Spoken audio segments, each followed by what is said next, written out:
ടിമ്പറിൽ അവർ സ്റ്റാർട്ടിങ്ങിൽ തന്നെ നമ്മുടെ നെക്സ്റ്റ് ചാപ്റ്റർ ടിമ്പറാണ്. ടിമ്പറിൽ സ്റ്റാർട്ടിങ്ങിൽ തന്നെ നമ്മോട് പറയുന്നത് ടിമ്പർ എന്ന് പറഞ്ഞാൽ മരമാണെന്ന് നമുക്കറിയാം അല്ലേ.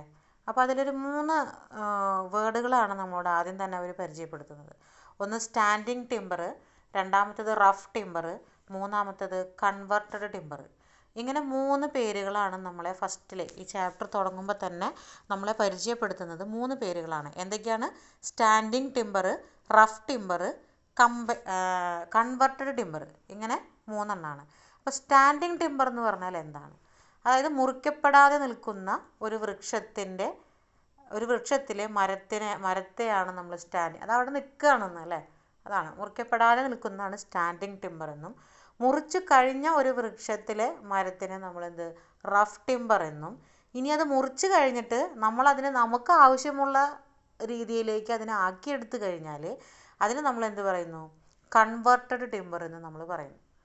നമുക്ക് ആവശ്യമുള്ള രീതിയിലേക്ക് അതിനെ മാറ്റിയെടുത്ത് കഴിഞ്ഞാൽ നമുക്ക് ആവശ്യമുള്ള രീതിയിലേക്ക് നമ്മളതിനെ കൺവെർട്ട് ചെയ്യാണ്. അപ്പോൾ അതിന് നമ്മളെന്ത് പറയുന്നു? കൺവെർട്ടഡ് ടിമ്പർ എന്നും. അപ്പോൾ ഫസ്റ്റ് തന്നെ നമുക്ക് ഈ ചാപ്റ്ററിൽ പരിചയപ്പെടുത്തുന്ന 3 വേർഡുകൾ എന്ന് പറയുന്നത് സ്റ്റാൻഡിങ് ടിമ്പർ, റഫ് ടിമ്പർ, അതുപോലെ തന്നെ കൺവെർട്ടഡ് ടിമ്പർ അല്ലേ. അങ്ങനെ 3 പേരുകൾ. അപ്പോൾ സ്റ്റാൻഡിങ് എന്ന് പറഞ്ഞാൽ അവിടെ നിൽക്കുന്ന മരം അവിടെ നിൽക്കുകയാണ്, മുറിച്ചിട്ടൊന്നുമില്ല. റഫ് എന്ന് പറഞ്ഞാൽ മുറിച്ച് കഴിഞ്ഞതിനെയാണ് നമ്മൾ റഫ് ടിമ്പർ എന്ന് പറയുന്നത്. ഇനി മുറിച്ച് കഴിഞ്ഞിട്ട് നമുക്ക് ആവശ്യമുള്ള സൈസിലേക്ക് അല്ലെങ്കിൽ നമുക്ക് ആവശ്യമുള്ള രൂപത്തിലേക്ക് അതിനെ മാറ്റിക്കഴിഞ്ഞാൽ അതെന്തായി? കൺവെർട്ടഡ് ടിമ്പറിനെ നമ്മൾ കൺവേർട്ട് ചെയ്തു. അപ്പോൾ ഈ 3 വാക്കുകളാണ് നമുക്ക് ഈ ചാപ്റ്ററിൻ്റെ സ്റ്റാർട്ടിങ്ങിൽ നമുക്ക് പറഞ്ഞു തരുന്നത്. ഇനി അടുത്തത് എന്താണെന്നുള്ളതാണ് ക്ലാസിഫിക്കേഷൻ ഓഫ് ട്രീസ് എന്നാണ് പറയുന്നത്. ക്ലാസിഫിക്കേഷൻ ഓഫ് ട്രീസ്, മരത്തിൻ്റെ ക്ലാസിഫിക്കേഷൻസ്. നമ്മൾ ചിന്തിക്കാത്ത പല കാര്യങ്ങളുമാണ് നമുക്കിതിൽ പഠിക്കാൻ. നമ്മൾ ഒരു മരം കാണുമ്പോൾ നമ്മൾ എന്തൊക്കെ കാര്യങ്ങൾ ശ്രദ്ധിക്കും? നമുക്കത് വിറക് കത്തിക്കാനൊക്കെ ആയിട്ട് ഉപയോഗിക്കുമ്പോൾ നമ്മൾ അതിന് വേണ്ടി എടുക്കുന്നു. അതല്ലാതെ അല്ലെങ്കിൽ നമ്മളൊരു ഫർണിച്ചറിന് വേണ്ടി മരം എടുക്കുമ്പോൾ അങ്ങനെയൊക്കെ അല്ലാതെ അതിൽ കൂടുതലായിട്ട് എന്തൊക്കെയാണ് നമുക്ക് ഈ ട്രീസിനെ കുറിച്ച് പഠിക്കാനുള്ളത് നമുക്ക് നോക്കാം. അതായത് വൃക്ഷങ്ങളുടെ തരംതിരിക്കൽ, ക്ലാസിഫിക്കേഷൻ ഓഫ് ട്രീസ് എന്താണ് പറയുന്നത്? വൃക്ഷങ്ങളെ അവയുടെ വളർച്ചയുടെ രീതിക്കനുസരിച്ച് താഴെ പറയുന്ന രീതിയിൽ നമ്മളതിനെ തരംതിരിച്ചിരിക്കുന്നതാണ്. ഏതൊക്കെയാണെന്നുള്ളത് നമുക്ക് നോക്കാം. എക്സോജീനിയസ്, അതിൽ ട്രീസിൻ്റെ അവർ ആരോ മാർക്ക് ഇട്ടിട്ട് കാണിച്ചിട്ടുണ്ട്. Exogenous, endogenous. ഇങ്ങനെ 2 രീതിയിലാണ് നമ്മൾ മരത്തിനെ പ്രധാനമായിട്ടും 2 രീതിയിലാണ് നമ്മൾ തരംതിരിച്ചിട്ടുള്ളത്. അതിലൊന്നാമത്തെയാണ് എക്സോജീനിയസും രണ്ടാമത്തേത് എൻഡോജീനിയസും. ഈ പേരുകൾ കേൾക്കുമ്പോൾ നിങ്ങൾക്കിത് എന്തോ ഭയങ്കര സംഭവമായിട്ട് തോന്നാം അല്ലേ. എക്സോജീനിയസ് എന്നുള്ള പേരൊക്കെ നിങ്ങൾ കേട്ടിട്ടുണ്ടോ? മുമ്പ് ഇതുപോലെ അങ്ങനെ കേട്ടിട്ടുണ്ടോ? എക്സോജീനിയസ്, എൻഡോജീനിയസ് ചിലരൊക്കെ കേട്ടിട്ടുണ്ടാവും കേട്ടോ. ഇതിനെക്കുറിച്ച് പഠിച്ചിട്ടുള്ള ആൾക്കാരൊക്കെ ആണെന്നുണ്ടെങ്കിൽ അവർക്ക് ഇതിനെക്കുറിച്ചിട്ട് അറിയാൻ പറ്റും. അതായത് എക്സോജീനിയസ് എന്ന് പറഞ്ഞു കഴിഞ്ഞാൽ അതിൻ്റെ മലയാളം എന്ന് പറഞ്ഞു കഴിഞ്ഞാൽ വടവൃക്ഷം എന്നാണ്. എക്സോജീനിയസ് എന്ന് പറഞ്ഞാൽ അതിൻ്റെ മലയാളം എന്ന് പറയുന്നത് വടവൃക്ഷം. വടവൃക്ഷം നമ്മൾ എന്തിനാ പറയുക? അങ്ങനെ നല്ലവണ്ണം കൊമ്പും ചില്ലയൊക്കെ ആയിട്ട് നല്ല രീതിയിൽ വളർന്നു വരുന്ന വൃക്ഷത്തിനെയാണ് നമ്മൾ എന്ത് പറയുന്നത്? വടവൃക്ഷം എന്ന് പറയുന്നത് അല്ലേ. അതാണ് എക്സോജീനിയസ് എന്ന് പറഞ്ഞു കഴിഞ്ഞാൽ. എക്സോജീനിയസ് എന്ന് പറഞ്ഞു കഴിഞ്ഞാൽ എന്താണ്? വടവൃക്ഷമാണ്. അപ്പോൾ അങ്ങനെയാണെങ്കിൽ എൻഡോജീനിയസ് എന്തായിരിക്കും? എൻഡോജീനിയസ് എന്ന് പറഞ്ഞു കഴിഞ്ഞാൽ അതെന്താണ്? ഒറ്റത്തടി വൃക്ഷം. അതിൻ്റെ ഒറ്റ വാക്കിൽ നമ്മൾ അതിനെ 1 വേർഡിൽ പറഞ്ഞു കഴിഞ്ഞാൽ എൻഡോജീനിയസ് എന്ന് പറഞ്ഞു കഴിഞ്ഞാൽ എന്താണ്? ഒറ്റത്തടി വൃക്ഷം എന്നാണ് അതിൻ്റെ അർത്ഥം. അപ്പോൾ നിങ്ങൾക്ക് മനസ്സിലായോ എക്സോജീനിയസ് എന്താണ്, എൻഡോജീനിയസ് എന്താണെന്നുള്ളത്? എക്സോജീനിയസ് എന്ന് പറഞ്ഞാൽ വടവൃക്ഷം, എൻഡോജീനിയസ് എന്ന് പറഞ്ഞാൽ എന്താണ്? ഒറ്റത്തടി വൃക്ഷം. അത് നമുക്കപ്പോൾ ഈ പേര് കേൾക്കുമ്പോൾ തന്നെ നിങ്ങൾക്ക് അതൊക്കെ എന്തൊക്കെയാണെന്നുള്ള പല മരങ്ങളും അതിൻ്റെ ചിത്രങ്ങളൊക്കെ നിങ്ങളുടെ മനസ്സിൽ ഇങ്ങനെ വന്നിട്ടുണ്ടാവും അല്ലേ. ഓക്കെ, ഇനി എക്സോജീനിയസിന് വീണ്ടും നമ്മളിപ്പോൾ എൻഡോജീനിയസിൻ്റെ ക്ലാസിഫിക്കേഷൻ ഇല്ല കേട്ടോ. കാരണം എന്താ? അത് ഒറ്റത്തടി വൃക്ഷമാണല്ലേ. ഇനിയിപ്പോൾ അതിന് പ്രത്യേകിച്ച് ക്ലാസിഫിക്കേഷനൊന്നും നമുക്ക് പറയാനില്ല.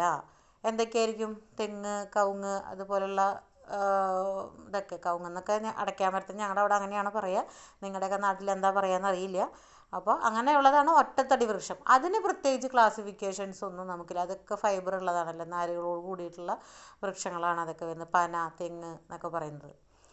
ഇനി അതിൽ എക്സോജീനിയസിന്, അതായത് വടവൃക്ഷമായിട്ട് വലിയ മരങ്ങളായിട്ട് കൊമ്പും ചിലവോടും കൂടി വലുതായിട്ട് വളരുന്ന വൃക്ഷത്തിനെ, അതായത് അത്തരം മരങ്ങളെ നമ്മൾ വീണ്ടും നമ്മൾ ക്ലാസിഫൈ ചെയ്തിട്ടുണ്ട്.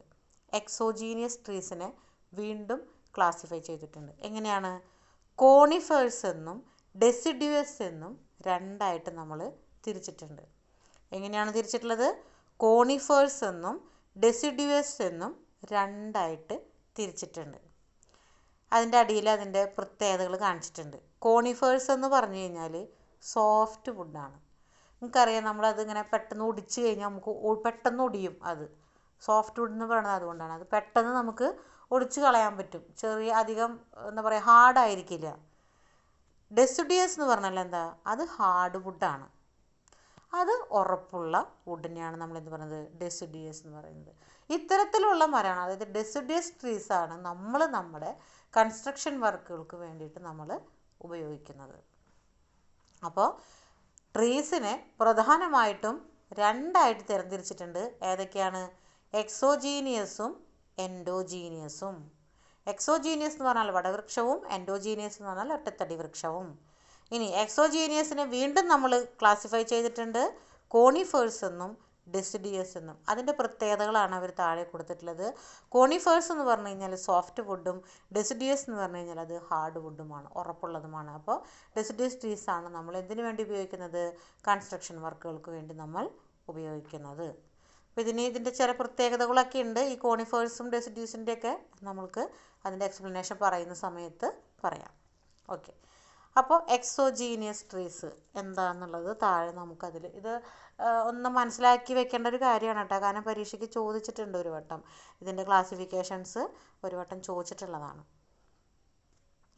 അപ്പോൾ എക്സോജീനിയസ് ട്രീസ് എന്താണ്? എക്സോജീനിയസ് ട്രീസ്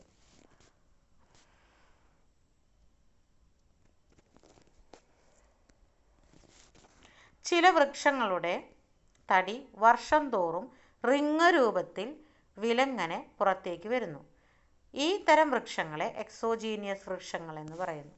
അതായത് ഇതിൻ്റെ ഉള്ളിൽ ഇതിങ്ങനെ ഇതിങ്ങനെ വലുതായിക്കൊണ്ടിരിക്കും തോറും ഇങ്ങനെ റിങ് കവറിങ് പോലെയാണ് ഇതിങ്ങനെ തടി വെച്ച് വരിക എന്നുള്ളതാണ്. അത് കുറച്ച് കഴിയുമ്പോൾ അതിൻ്റെ പാർട്സ് പറയുമ്പോൾ നിങ്ങൾക്കത് മനസ്സിലാവും അതെങ്ങനെയാണെന്നുള്ളത്. എക്സോജീനിയസ് വൃക്ഷങ്ങൾ എന്ന് പറയുന്നത് വർഷം തോറും വളരുന്ന റിങ്ങുകളെ ആനുവൽ റിങ് എന്ന് നമ്മൾ പറയുന്നു. ഈ റിങ്ങുകൾ നോക്കി വൃക്ഷത്തിൻ്റെ പഴക്കം നമുക്ക് മനസ്സിലാക്കാം. നിർമ്മാണ പ്രവൃത്തികൾക്ക് കൂടുതലായി ഉപയോഗിക്കുന്നത് ഇത്തരം മരമാണ്. അതായത് നിങ്ങൾക്കറിയാം, മരം നമ്മൾ ഇപ്പം കോടാലി വെച്ചിട്ട് വെട്ടിക്കഴിഞ്ഞാൽ നമുക്കത് അങ്ങനെ അറിയാൻ പറ്റില്ല. നേരെ മറിച്ച് നമ്മൾ അറുത്ത് കഴിഞ്ഞാൽ, അറക്കവാൾ വെച്ചിട്ട് അറുത്തെടുത്ത് കഴിഞ്ഞാൽ അതിൻ്റെ ആ മരം നോക്കിക്കഴിഞ്ഞാൽ നിങ്ങൾക്ക് കാണാം അതിലിങ്ങനെ റൗണ്ട് പോലെ ഇങ്ങനെ റിങ് പോലെ ഇങ്ങനെ കാണാൻ പറ്റും. അതാണ് ഇതിൻ്റെ ആനുവൽ റിങ് എന്ന് പറയുന്നത്. അതായത് ഒരു വർഷം അത് കംപ്ലീറ്റ് ആകുമ്പോൾ അതിൻ്റെ പുറത്തുകൂടെ വേറൊരു ലെയർ ഇങ്ങനെ വരും. അങ്ങനെയാണ് അതിങ്ങനെ തടി വെച്ച് വരുന്നത്. അപ്പോൾ ഈ ലെയറുകളുടെ എണ്ണം എടുത്തു കഴിഞ്ഞാൽ ആ വൃക്ഷത്തിന് എത്ര പഴക്കമുണ്ടെന്ന് നമുക്ക് കണക്കാക്കാനായിട്ട് പറ്റും. അതുകൊണ്ട് ഈ റിങ് പോലെ ഇങ്ങനെ വളഞ്ഞിങ്ങനെ, അതിപ്പോൾ പ്രത്യേകിച്ച് മാർക്കൊന്നും ഉണ്ടാവില്ല, പക്ഷേ അത് നമുക്ക് കണ്ടാൽ നമുക്ക് മനസ്സിലാവും. അത് റിങ് പോലെ അങ്ങനെ വളയങ്ങൾ ഇങ്ങനെ ഉണ്ടായിരിക്കും, അതിന് കളർ ഷെയ്ഡുകളും ഉണ്ടായിരിക്കും. അപ്പോൾ ആ റിങ്ങുകൾ എണ്ണിക്കഴിഞ്ഞാൽ ഇതിന് എത്ര വർഷത്തെ പഴക്കമുണ്ട് എന്ന് നമുക്ക് മനസ്സിലാക്കാനായിട്ട് പറ്റും. അതുകൊണ്ട് തന്നെ അത്തരത്തിലുള്ള റിങ്ങുകളെ നമ്മൾ പറയുന്നത് എന്താണ്? ആനുവൽ റിങ് എന്നാണ് പറയുന്നത്. അതായത് അതിൻ്റെ ഒരു വർഷത്തെ വളർച്ച എത്തുമ്പോഴാണ് അതിനൊരു കവറിങ് അങ്ങനെ, പിന്നെ അതിൻ്റെ പുറത്തേക്ക് ഇങ്ങനെ കവറിങ് വന്നിട്ടാണ് അതിങ്ങനെ തടി വെച്ച് വരുന്നത്, വലിയ മരങ്ങളൊക്കെ ആയിട്ട് മാറുന്നത്. അപ്പോൾ അതാണ് എന്ത്? Annual ring. ഈ ആനുവൽ റിങ് നോക്കിയിട്ടാണ് നമ്മൾ എന്ത് കണ്ടുപിടിക്കുന്നത്? ഒരു വർഷത്തിൻ്റെ ഏജ് നമ്മൾ കണ്ടുപിടിക്കുന്നത്. എക്സോജീനിയസ് വൃക്ഷങ്ങളെ കോണിഫേഴ്സ് എന്നും ഡെസിഡിയസ് എന്നിങ്ങനെ രണ്ടായിട്ട് തിരിക്കാം. കോണിഫേഴ്സ് എന്ന് പറഞ്ഞാൽ, ഇപ്പോൾ അത് ഞാൻ നേരത്തെ പറഞ്ഞതിൻ്റെ പ്രത്യേകത എന്താണെന്ന് പറയാമെന്നുള്ളത്. കോണിഫേഴ്സ് എന്ന് പറഞ്ഞാൽ നിത്യഹരിത വൃക്ഷങ്ങളാണ്. എന്താണ് നിത്യഹരിത വൃക്ഷങ്ങൾ? എവർഗ്രീൻ ട്രീസ് എന്നാണ് പറയുന്നത്. അതായത് പകരം മറ്റൊരു ഇല വളരാതെ ഇതിൻ്റെ ഇലകൾ കൊഴിയുകയില്ല എന്നാണ് പറയുന്നത്.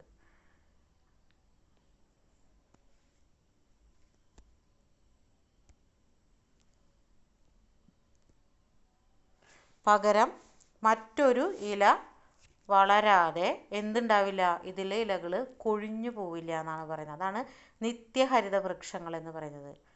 അതായത് ഇത് എപ്പോഴും ഇങ്ങനെ എന്താ പറയുക, ഈ ഇലകൾ കൊഴിയുന്ന വൃക്ഷങ്ങളുണ്ടല്ലോ, അതുപോലെയല്ല, ഇത് എപ്പോഴും ഇതിൽ ഇലകൾ ഉണ്ടായിക്കൊണ്ടിരിക്കും, ഇലകളുണ്ടാവും. പുതിയത് വന്നതിന് ശേഷമേ പഴയത് കൊഴിഞ്ഞ് പോവുള്ളൂ എന്നാണ് പറയുന്നത്. അപ്പോൾ എപ്പോഴും അതിൽ എന്തുണ്ടായിരിക്കും, ഇലകൾ ഉണ്ടായിരിക്കും.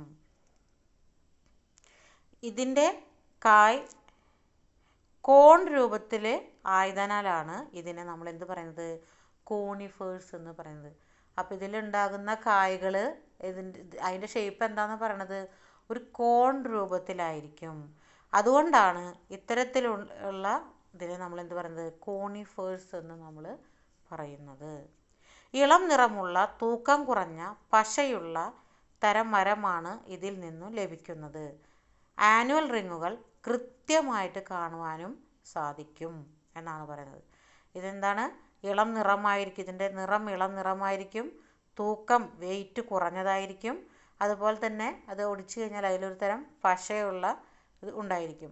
ഇത്തരത്തിലുള്ള മരമായിരിക്കും എന്ത് എക്സോജീനിയസ് എന്ന് പറയുന്നത്. അതുപോലെ തന്നെ ഇതിലെ ആനുവൽ റിങ്ങുകൾ കൃത്യമായിട്ട് നമുക്ക് കാണാനായിട്ട് സാധിക്കും. നല്ല രീതിയിൽ അർത്ഥമെടുത്തു കഴിഞ്ഞാൽ കൃത്യമായിട്ട് ആനുവൽ റിങ്ങുകൾ കാണാനും സാധിക്കും.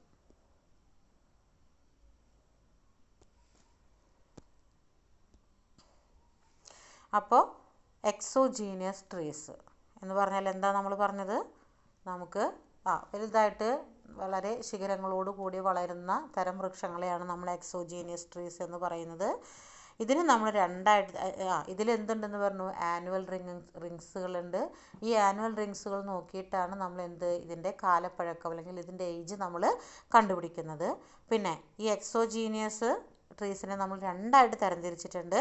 ഏതൊക്കെയാണ്, കോണിഫേഴ്സ് എന്നും ഡെസിഡിയസ് എന്നും നമ്മളിങ്ങനെ രണ്ടായിട്ട് തരംതിരിച്ചിട്ടുണ്ട്. അതിൽ കോണിഫേഴ്സ് എന്ന് പറഞ്ഞാൽ എന്താണെന്ന് നമ്മൾ പറഞ്ഞു, എവർഗ്രീൻ ട്രീസ് അല്ലേ, നിത്യഹരിത വൃക്ഷങ്ങളാണ്. അതിലെപ്പോഴും ഇലകളുണ്ടാവും. അതിൽ ഇലകൾ കൊഴിയണമെങ്കിൽ പുതിയൊരു ഇല വന്നതിന് ശേഷമേ അതിൻ്റെ ഇലകൾ കൊഴിഞ്ഞു വീഴുകയുള്ളൂ. അതെപ്പോഴും എന്താണ്, നിത്യഹരിത മരങ്ങളെന്നാണ് അറിയപ്പെടുന്നത്.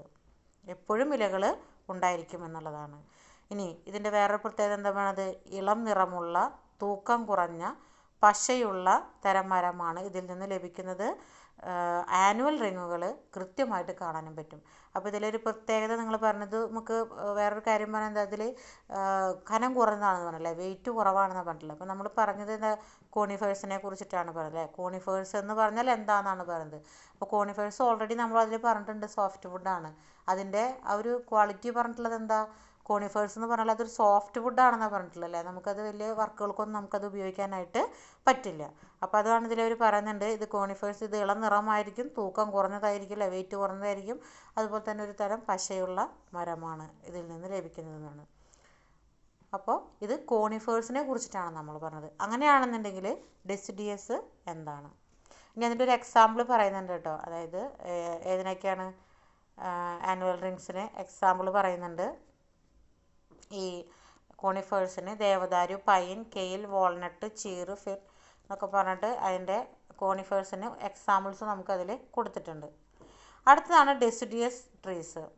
ഇതിൻ്റെ പ്രത്യേകത, അപ്പോൾ നേരത്തെ പറഞ്ഞതിൻ്റെ ഓപ്പോസിറ്റ് ആയിരിക്കും അല്ലേ. ഇത് വർഷത്തിലൊരിക്കൽ ശരത്കാലത്ത് ഇല പൊഴിക്കുന്നു, വസന്തകാലത്ത് വീണ്ടും ഇലകൾ കിളിർക്കുന്നത്.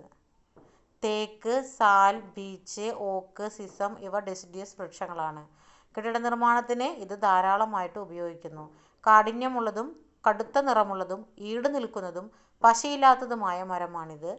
ഇതിൽ ആനുവൽ റിങ്ങുകൾ ഉണ്ടാവില്ല എന്നാണ് പറയുന്നത്. ഇതിൽ ആനുവൽ റിങ്ങുകൾ കാണാനായിട്ട് സാധിക്കില്ല എന്നാണ് പറയുന്നത്. അതായത് എന്താണ് ഡെസിഡിയസ് ട്രീസ് എന്ന് പറഞ്ഞു കഴിഞ്ഞാൽ, ഞാൻ നേരത്തെ പറഞ്ഞിരുന്നു, നമ്മൾ ഡെസിഡിയസ് ട്രീസ് ആണ് നമ്മൾ നമ്മുടെ കൺസ്ട്രക്ഷൻ വർക്കുകൾക്ക് വേണ്ടിയിട്ട് ഉപയോഗിക്കുന്നത്. കാരണം അത് ഹാർഡ് വുഡാണെന്ന് നമ്മോട് പറഞ്ഞിരുന്നു അല്ലേ. അപ്പോൾ അത്തരത്തിലുള്ള ട്രീസിൻ്റെ പ്രത്യേകത എന്താ പറയണത്, ഇത് വർഷത്തിലൊരിക്കൽ അതിലെന്ത് പൂക്കുകയും ഇലകൾ കൊഴിഞ്ഞ് പിന്നെ അത് ഓട്ടോമൻസിൽ ശരത്കാലത്ത് ഇല പൊഴിക്കുന്നു, അതുപോലെ തന്നെ വസന്തകാലത്ത് വീണ്ടും ഇലകൾ കിളിർത്ത് വരുന്നു. അത് ഏതൊക്കെ വൃക്ഷങ്ങളാണെന്നുള്ളത് നമ്മളോട് അതിൽ പറയുന്നുണ്ട്. ഇത് നമ്മൾ കെട്ടിട നിർമ്മാണത്തിന് കൂടുതലായിട്ട് ഉപയോഗിക്കുന്നു എന്നുള്ളതും പറഞ്ഞതാണ്. പിന്നെ ഇതിൻ്റെ പ്രത്യേകതകളാണ് പറയുന്നത്. എന്താ, കാഠിന്യമുള്ളതാണ് അല്ലേ, നല്ല ഉറപ്പുള്ളതാണ്, കാതലായ മരങ്ങൾ എന്നൊക്കെ നമ്മൾ പറയില്ലേ. അതുപോലെ തന്നെ കടുത്ത നിറമുള്ളതും ഈട് നിൽക്കുന്നതും പശയില്ലാത്തതുമായ മരമാണ് ഇത്. ഇതിൽ ആനുവൽ റിങ്ങുകളില്ല എന്നും നമ്മളോട് പറയുന്നുണ്ട്. അപ്പോൾ എക്സോജീനിയസ് വൃക്ഷങ്ങൾ എന്ന് പറഞ്ഞു കഴിഞ്ഞാൽ രണ്ട് രീതിയിലാണുള്ളത്. ഏതൊക്കെയാണ്? ഒന്ന് കോണിഫേഴ്സും രണ്ടാമത്തേത് ഡെസിഡിയസും. കോണിഫേഴ്സ് എന്ന് പറഞ്ഞാൽ അതുകൊണ്ടാണ് ഇവർ ഇതിലൊരു ഒറ്റ വാക്കിൽ അതിൽ എഴുതിയിട്ടുള്ളത് സോഫ്റ്റ് വുഡ്, ഹാർഡ് വുഡ് എന്ന് പറഞ്ഞിട്ട് എഴുതിയിട്ടുള്ളത്. അതിൻ്റെ എക്സ്പ്ലനേഷനാണ് നമുക്ക് ഇവിടെ തന്നിട്ടുള്ളത്. കോണിഫേഴ്സ് എന്ന് പറഞ്ഞാൽ നിത്യഹരിത വൃക്ഷങ്ങൾ എന്നാണ് അറിയപ്പെടുന്നത്. ഇതിലൊരു ഇല പുതിയൊരു ഇല വരാതെ അത് പഴയത് കൊഴിഞ്ഞ് പോവുകയില്ല. അതിലെപ്പോഴും ഇലകളുണ്ടായിരിക്കും. ഇതിൻ്റെ കായ്കൾക്ക് എന്ത് ഷേപ്പായിരിക്കും എന്നാണ് പറഞ്ഞത്? കോൺ ഷേപ്പിലുള്ള കായ്കളായിരിക്കും ഇതിലുണ്ടാകുന്നത്. ഒരു കോണിൻ്റെ ഷേപ്പിലുള്ള കായ്കളായിരിക്കും ഇതിൽ ഉണ്ടാകുന്നത്. ഇനി ഇതിൻ്റെ പ്രത്യേകത പറഞ്ഞാൽ എന്താണ്? ഇത് ഇളം നിറമുള്ളതും തൂക്കം കുറഞ്ഞതും അതുപോലെ തന്നെ പശയുള്ള ടൈപ്പുമാണെന്നാണ് നമ്മോട് പറഞ്ഞത്. ഇനി ഇതിൻ്റെ ഒക്കെ നേരെ ഓപ്പോസിറ്റാണ് എന്തെന്ന് പറയുന്നത്? ഡെസിഡിയസ് ട്രീസ് എന്ന് പറയുന്നത്. ഡെസിഡിയസ് ട്രീസ് എന്ന് പറഞ്ഞാൽ എന്താണ്? അത് നമ്മുടെ ശരത്കാലത്തിൽ അതിൻ്റെ ഇലകൾ പൊഴിക്കുകയും പിന്നെ വസന്തകാലത്ത് അതിൻ്റെ ഇലകൾ തളിർക്കുകയും ചെയ്യുന്നു. ഇനി ഇത് അതിൻ്റെ ഏത് ടൈപ്പ് വൃക്ഷങ്ങളൊക്കെയാണ് അതിൽ വരുന്നതെന്നുള്ളത് കുറച്ച് എക്സാമ്പിൾസ് കൊടുത്തിട്ടുണ്ട്. പിന്നെ എന്താണ് പറയണത്? ഇത്തരം വൃക്ഷങ്ങളാണ് നമ്മൾ എന്തിനു വേണ്ടി ഉപയോഗിക്കുന്നത്? കെട്ടിട നിർമ്മാണത്തിന് വേണ്ടിയിട്ട് നമ്മൾ ഉപയോഗിക്കുന്നത്. ഇത് നല്ല ഹാർഡായിരിക്കും അല്ലേ? നല്ല കാഠിന്യമുള്ളതും കടുത്ത നിറമുള്ളതും അതുപോലെ തന്നെ ഈട് നിൽക്കുന്നതും ഡ്യൂറബിലിറ്റി ഉള്ളതും അതുപോലെ തന്നെ നേരത്തെ പറഞ്ഞതിൻ്റെ ഒക്കെ ഓപ്പോസിറ്റ് അല്ലേ, പശയില്ലാത്തതും ആയിട്ടുള്ള മരങ്ങളാണ് എന്ന് പറയുന്നത് ഡെസിഡിയസ് ട്രീസ് എന്ന് നമ്മൾ പറയുന്നത്. അപ്പോൾ എക്സോജീനിയസ് ട്രീസിനെ രണ്ടായിട്ട് നമ്മൾ തരംതിരിച്ചു. അപ്പോൾ മെയിനായിട്ട് ഏതൊക്കെയാണ് ട്രീസിനെ നമ്മൾ രണ്ടായിട്ട് തരംതിരിക്കുന്നു? ഏതൊക്കെയാണ്? എക്സോജീനിയസ് ട്രീസും രണ്ടാമത്തേത് എൻഡോജീനിയസ് ട്രീസും. വടവൃക്ഷം, ഒറ്റത്തടി വൃക്ഷം എന്ന് പറയും. എക്സോജീനിയസിനെ വീണ്ടും നമ്മൾ തരംതിരിച്ചു. കോണിഫേഴ്സ് എന്നും ഡെസിഡിയസ് എന്നും നമ്മൾ വീണ്ടും തരംതിരിച്ചു. ഇനി പിന്നെ നമ്മൾ എന്താ ചെയ്തത്? കോണിഫേഴ്സ് എന്ന് പറഞ്ഞു കഴിഞ്ഞാൽ സോഫ്റ്റ് വുഡാണെന്ന് പറഞ്ഞു. ഡെസിഡിയസ് എന്ന് പറഞ്ഞു കഴിഞ്ഞാൽ ഹാർഡ് വുഡാണെന്ന് നമ്മൾ പറഞ്ഞു. പിന്നെ അതിൻ്റെ പ്രത്യേകതകളും പറഞ്ഞു അല്ലേ? ഞാൻ വീണ്ടും പറയുന്നില്ല. അപ്പോൾ ഈ ക്ലാസിഫിക്കേഷൻ നിങ്ങളത് മനസ്സിലാക്കി വെക്കണം. അതെന്താ വെച്ചാൽ പരീക്ഷയ്ക്ക് ചോദിച്ചിട്ടുണ്ട് ട്രീസിൻ്റെ ക്ലാസിഫിക്കേഷൻ വരയ്ക്കാൻ പറഞ്ഞിട്ട്. പിന്നെ അതിൻ്റെ താഴെയിൽ കൊടുത്തിട്ടുണ്ട് സോഫ്റ്റ് ആയിട്ടുള്ള മരങ്ങളും അതുപോലെ തന്നെ ഹാർഡായിട്ടുള്ള മരങ്ങൾ ഏതൊക്കെയാണെന്നുള്ളതിൻ്റെ അതിൻ്റെ പ്രത്യേകതകൾ എന്താണെന്നുള്ളത് താഴെ കൊടുത്തിട്ടുണ്ട്. അതായത് ഹാർഡ് വുഡിൻ്റെയും സോഫ്റ്റ് വുഡിൻ്റെയും പ്രത്യേകതകൾ എന്താണെന്നുള്ളതാണ് താഴെ കൊടുത്തിട്ടുള്ളത്. മൃദുമരങ്ങൾ എന്ന് പറയുന്നത് സോഫ്റ്റ് വുഡിനെയും കഠിനമായിട്ടുള്ള മരങ്ങൾ എന്ന് പറയുന്നത് ഹാർഡ് വുഡിനെയാണ്. അപ്പോൾ സോഫ്റ്റ് വുഡിൽ എന്തൊക്കെയുണ്ട്? ആനുവൽ റിംഗ് ഉണ്ട്, അതിന് ഇളം നിറമായിരിക്കും, അതിൻ്റെ ഇലകൾ സൂചി ഇലകളായിരിക്കും, അങ്ങനെ കുത്താൻ പോകണമെന്നൊക്കെ ടൈപ്പ് ഇലകളായിരിക്കും, അഗ്നിപ്രതിരോധം കുറവായിരിക്കും, ബലമുള്ളതാണെങ്കിലും സമ്മർദ്ദത്തെ ചെറുക്കാൻ കഴിവില്ല, പശയുള്ളതാണ്, അതുപോലെ തന്നെ വെയിറ്റും കുറവാണ്. എന്നാൽ ഹാർഡ് വുഡ് ആണെന്നുണ്ടെങ്കിൽ എന്താണ്? ആനുവൽ റിങ്ങുകളില്ല, വ്യക്തമല്ല, കടും നിറമായിരിക്കും, വലിയ ഇലകളായിരിക്കും, അഗ്നിപ്രതിരോധം കൂടുതലാണ്, ബലമുള്ളതാണ്, സമ്മർദ്ദത്തെ ചെറുക്കുന്നു, പശയില്ലാത്തത്, അതുപോലെ തന്നെ ഭാരം കൂടുതൽ ഉള്ളത്. അപ്പോൾ ഇങ്ങനെ നമ്മൾ സോഫ്റ്റ് വുഡിനെയും ഹാർഡ് വുഡിനെയും രണ്ട് രീതിയിൽ അതിൻ്റെ ഡിഫറൻസ് നമ്മൾ പറയുന്നുണ്ട്. അതൊന്ന് ജസ്റ്റ് മനസ്സിലാക്കി വയ്ക്കുക. ഇത് ഒരെണ്ണത്തിൻ്റെ തന്നെ ഓപ്പോസിറ്റ് തന്നെയായിട്ടാണ് മറ്റേത് നമുക്ക് വരുന്നത്.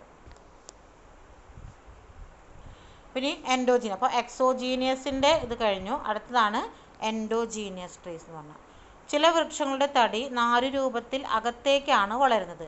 മിക്കവാറും ഒറ്റത്തടിയായി കാണപ്പെടുന്നു. ഈ തരം വൃക്ഷങ്ങളെ എൻഡോജീനിയസ് വൃക്ഷങ്ങളെന്ന് പറയുന്നു. എൻ്റെ എക്സാമ്പിൾ കൊടുത്തിട്ടുണ്ട്. മുള, തെങ്ങ്, ചൂരൽ ഇവ ഉദാഹരണങ്ങളാണ്. കെട്ടിട നിർമ്മാണത്തിന് ഇത് കൂടുതലായിട്ട് നമ്മൾ ഉപയോഗിക്കാറില്ല എന്നുള്ളൂ. അപ്പോൾ എന്താണ്? ചില വൃക്ഷങ്ങളുടെ തടി നാരു രൂപത്തിൽ എവിടേക്ക് വളരുന്നു? ഉള്ളിലോട്ട് വളരുകയാണ് ചെയ്യണതെന്ന്. ഉള്ളിലോട്ടാണ് വളരുന്നത്, അത് പുറത്തേക്ക് വരുന്നില്ല.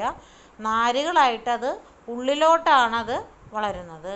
മിക്കവാറും അതെങ്ങനെയാണ് കാണപ്പെടുന്നത്? ഒറ്റത്തടിയായിട്ടാണ് നമ്മൾ കാണുന്നത്. ഇത്തരം വൃക്ഷങ്ങളെയാണ് നമ്മൾ എന്ത് പറയുന്നത്? എൻഡോജീനിയസ്. ഇതിൻ്റെ ഒറ്റ വാക്കിലുള്ള വേർഡാണ് ഞാൻ നേരത്തെ നിങ്ങളോട് പറഞ്ഞത്, ഒറ്റത്തടി വൃക്ഷം എന്ന് നിങ്ങളോട് പറഞ്ഞത്. ഇതാണ് ഇതിൻ്റെ ടിമ്പറിൻ്റെ ക്ലാസിഫിക്കേഷൻ എന്ന് പറയുന്നത്. മനസ്സിലായിട്ടുണ്ടാവും എന്ന് വിചാരിക്കുന്നു. നമുക്ക് നെക്സ്റ്റ് ഇതിലേക്ക് പോവാം. സ്ട്രക്ചർ ഓഫ് എ ട്രീ എന്ന് പറഞ്ഞാൽ എന്താണ്? ഒരു ട്രീയുടെ സ്ട്രക്ചർ, ഘടന, ഇത് പരീക്ഷയ്ക്ക് ചോദിച്ചിട്ടുള്ള ഒരു ക്വസ്റ്റ്യനാണ്. അതായത് അതിൻ്റെ ഘടന വരച്ചിട്ട്, ചിത്രം വരച്ചിട്ട് അതിൻ്റെ ഭാഗങ്ങൾ അടയാളപ്പെടുത്താൻ പറഞ്ഞിട്ട് എന്നിട്ട് അതിനെ എക്സ്പ്ലെയിൻ ചെയ്യാൻ പറഞ്ഞിട്ടൊരു ക്വസ്റ്റ്യൻ എക്സാമിന് ചോദിച്ചിട്ടുണ്ട്. എങ്ങനെയാണ്?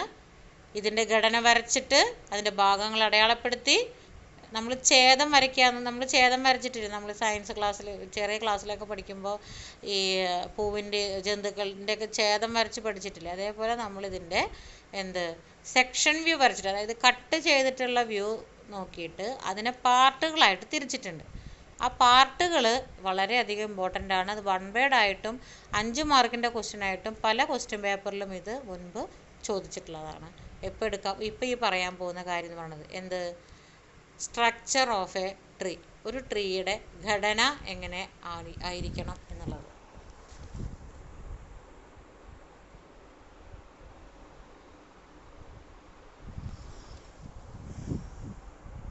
നോക്കാം. ഒരു എക്സോജീനിയസ് വൃക്ഷത്തിൻ്റെ മുറിച്ച തലം പരിശോധിച്ചാൽ ചിത്രത്തിൽ കാണിച്ചിരിക്കുന്ന താഴെ പറയുന്ന ഭാഗങ്ങൾ കാണാനാവും. അത് ഏതൊക്കെയാ? ഇതിൽ താഴെ ചിത്രം കൊടുത്തിട്ടുണ്ട്. ഇതാണ് അതിൻ്റെ സെക്ഷൻ ബി, ക്രോസ് സെക്ഷൻ എന്ന് പറയുന്നത്. അതായത് ഒരു മരത്തിന് നമ്മൾ ഒരു അറക്കവാൾ വെച്ചിട്ട് അത് കട്ട് ചെയ്ത് കഴിഞ്ഞാൽ നമുക്ക് അതിൻ്റെ കാണാൻ പറ്റുന്ന അതിൻ്റെ ഭാഗം എന്ന് പറയുന്നതാണിത്. പിന്നെ cross section of exogenous, cross section എന്നാണ് നമ്മളതിനെ പറയുന്നത്. ഇനി എന്തൊക്കെയാണ് ഇതിൻ്റെ ഭാഗങ്ങൾ എന്നുള്ളതാണ് നമ്മൾ പറയാൻ പോകുന്നത്. ഇപ്പോൾ അതിലൊന്നാമത് പറയുന്നതാണ് പിത്ത് അല്ലെങ്കിൽ മെഡുല എന്നാണ് പറയുന്നത്. ഇതിൽ ആദ്യത്തെ പാർട്ടാണ് പിത്ത് എന്ന് പറയുന്നത്. പിത്ത് എന്ന് പറയുന്നത് ഇപ്പോൾ ഈ ഒരു ചിത്രം നോക്കിക്കഴിഞ്ഞാൽ ഇതിൻ്റെ ഏറ്റവും സെൻറ്ററിൽ കുറച്ച് നല്ല ഡാർക്കിലൊരു കുറച്ച് പോർഷൻ കാണും.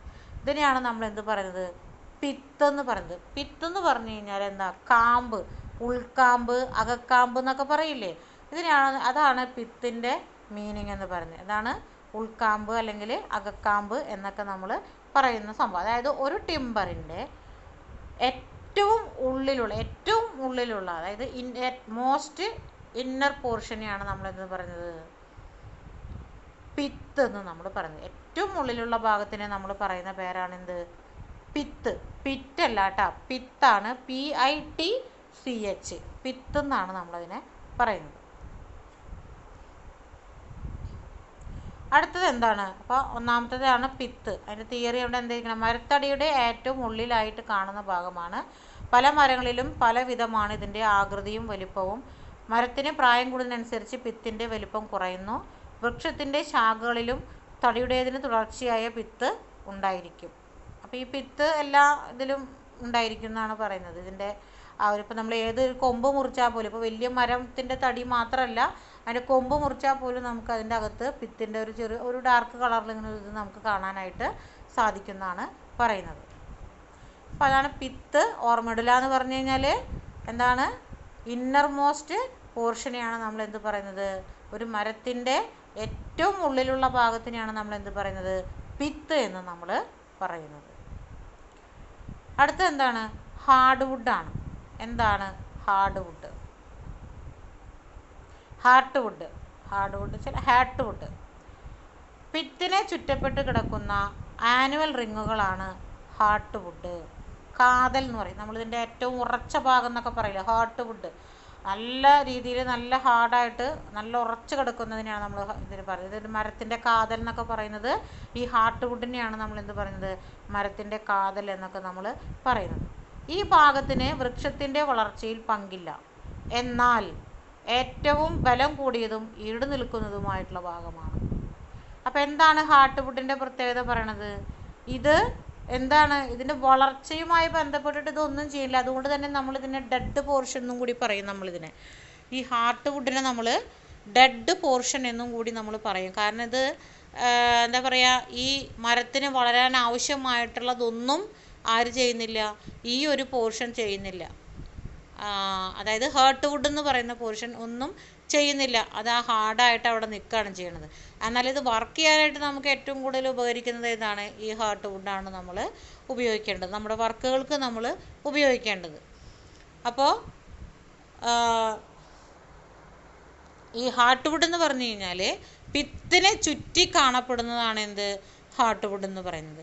അപ്പോൾ ഈ ഹാർട്ട് വുഡാണ് നമ്മൾ മരത്തിൻ്റെ കാതലെന്ന്, അതായത് ഏറ്റവും എന്താ പറയുക ഉറച്ച അല്ലെങ്കിൽ നമുക്ക് വർക്കിന് അനുയോജ്യമായിട്ടുള്ള ഒരു ഭാഗം എന്ന് പറയുന്നത് ഏതാണ്? ഈ ഹാർട്ട് വുഡാണ് നമ്മൾ ഉപയോഗിക്കുന്നത്. അപ്പോൾ ഇതിൻ്റെ പ്രത്യേകത പറഞ്ഞത് എന്താണ്? തുടർച്ചയായിട്ട് ഇതിന് ഇതിനെ പിത്തിനെ ചുറ്റപ്പെട്ട് കിടക്കുന്ന ആനുവൽ റിങ്ങിനെയാണ് നമ്മൾ എന്ത് പറയുന്നത്? ഹാർട്ട് വുഡ് എന്ന് പറയുന്നത്. പിത്തിനെ ചുറ്റിയിട്ടായിരിക്കും ഇത് കിടക്കുന്നുണ്ടായിരിക്കുക. ഈ ഭാഗത്തിന് ഇതിൻ്റെ വളർച്ചയിൽ ഒരു പങ്കുമില്ല. അപ്പോൾ അതുകൊണ്ട് തന്നെ ഇത് എന്തുള്ളതാണ്? അതായത് അതിൽ ജലാംശം ഉണ്ടാവില്ല ഈ ഭാഗത്ത്. അതാണ് അതിൽ മെയിനായിട്ട് അവർ ഉദ്ദേശിക്കുന്നത്. അതിൻ്റെ അകത്ത് എന്തുണ്ടാവില്ല? ഹാർട്ട് വുഡിൻ്റെ അകത്ത് ജലാംശം ഉണ്ടായിരിക്കില്ല എന്നാണ് പറയുന്നത്. അപ്പോൾ അതുകൊണ്ട് തന്നെ അതാണ് അത് അത്രയും ഹാർഡായിട്ട് അത് നിൽക്കുന്നത്. അപ്പോൾ അതുകൊണ്ട് തന്നെ ഇത് എന്തുള്ളതാണെന്ന് പറയുന്നത്? ഡ്യൂറബിലിറ്റി കൂടുതലായിരിക്കും ഈ ഒരു ഭാഗത്തിന്. അതായത് കൂടുതൽ കാലം നിലനിൽക്കാനുള്ള കഴിവ്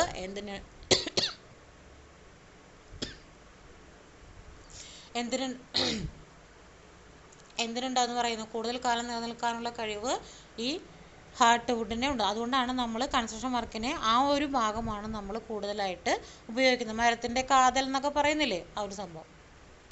അപ്പോൾ ഏറ്റവും ഇന്നർ മോസ്റ്റ് പോർഷൻ ഏതാണെന്ന് പറഞ്ഞു? പിത്താന്ന് പറഞ്ഞു. പിത്തിനെ ചുറ്റി കാണപ്പെടുന്ന ഭാഗം, അതായത് നമ്മൾ കാതൽ എന്ന് പറഞ്ഞാൽ നമ്മൾ എന്ത് പറഞ്ഞു? ഹാർട്ട് വുഡ് എന്ന് പറഞ്ഞു. അടുത്തതാണ് എന്ത് പറഞ്ഞത്? Sapwood. മൂന്നാമത്തെ ഭാഗമാണ് എന്തെന്ന് പറയുന്നത്. ഇതിൽ മാർക്ക് ചെയ്ത് കാണിച്ചിട്ടുണ്ട് കേട്ടോ ഓരോ ഏരിയയും. മൂന്നാമത്തെ ഭാഗം എന്ന് പറയുന്നത് എന്താണ്? സാപ്പ് വുഡാണ്. ഈ സാപ്പ് എന്നുള്ള വാക്ക് ഞാൻ മുമ്പ് നിങ്ങളോട് പറഞ്ഞിട്ടുണ്ട്. കോറി സാപ്പ് എന്ന് നിങ്ങൾ മുമ്പ് കേട്ടിട്ടുണ്ടായിരിക്കും.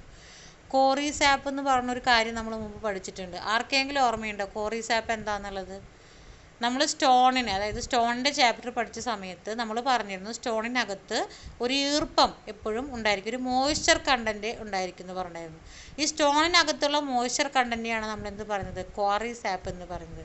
അതുപോലെ തന്നെയാണ് ഈ സാപ്പ് എന്ന് പറയുന്ന അർത്ഥത്തിന് ഇവിടെ നമുക്ക് അങ്ങനെ ഒരു ഇമ്പോർട്ടൻസ് ഉണ്ട്.